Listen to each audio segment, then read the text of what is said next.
All right, everybody. We are down to the last sort of group of videos. So what's going to happen next is I'm going to sort of go over what you'll do, and then I have a sequence of multiplication videos showing young people solving multiplication problems using direct modeling strategies, counting strategies, and some invented algorithms.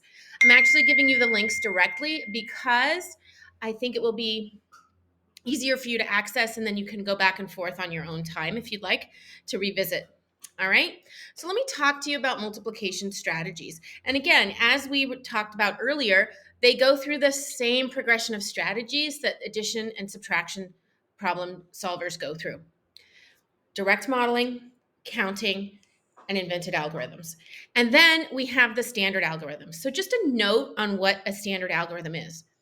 A standard algorithm is a procedure for addition and subtraction and multiplication and division that are based in place value, but are often taught without understanding. It's a series of repeatable steps that can be executed, and grave errors can be made in terms of the magnitude of the numbers, and students do not understand why because they are not making sense of the value. They're simply rotely going through a procedure. So here is what an addition algorithm looks like. Sometimes we call this, it used to be called carrying, now it's called regrouping.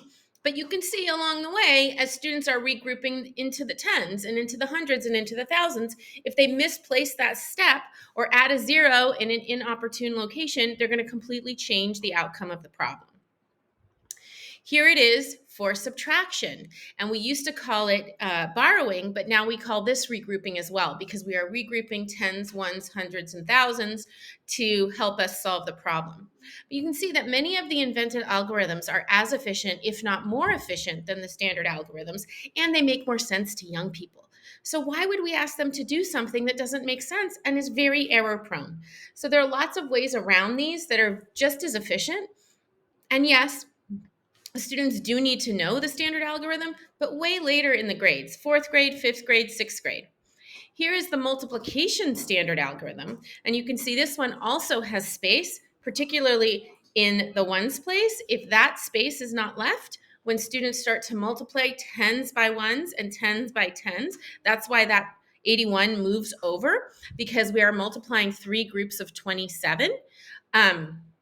Actually, it's 30 groups of 27, which is yielding 810 instead of 81. But because we don't put the zero there, that's why there's an issue. And then finally, we have the standard algorithm for division, which might be giving everybody some anxiety, right? So there are lots. These are the standard algorithms that can be repeated and can be understood by young people, but they also are fraught with error. So we want to always create space for kids to be making sense. So here's what you're going to do. You're going to look at a series of multiplication strategies. First, we're going to start with direct modeling. Remember that direct modeling, every item is represented.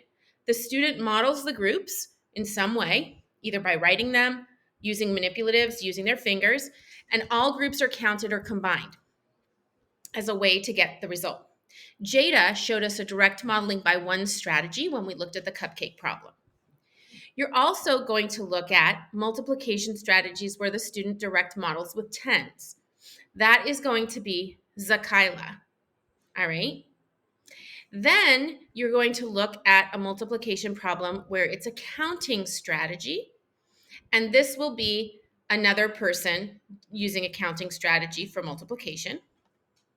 Then you will take a look at a multiplication strategy using derived facts, which you'll see how quickly this one goes.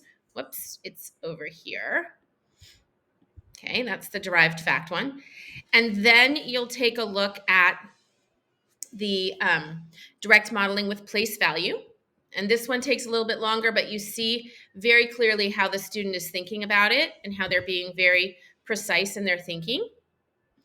And then finally, we'll look at a multiplication strategy with derived fact, but it's really setting us up for the distributive property of multiplication.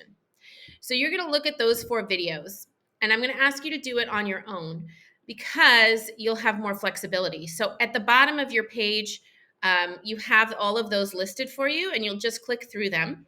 And then once you're finished, you're going to go visit the Jamboard, and you're going to just make a reflection on what resonated with you from the series of student strategy videos. Okay?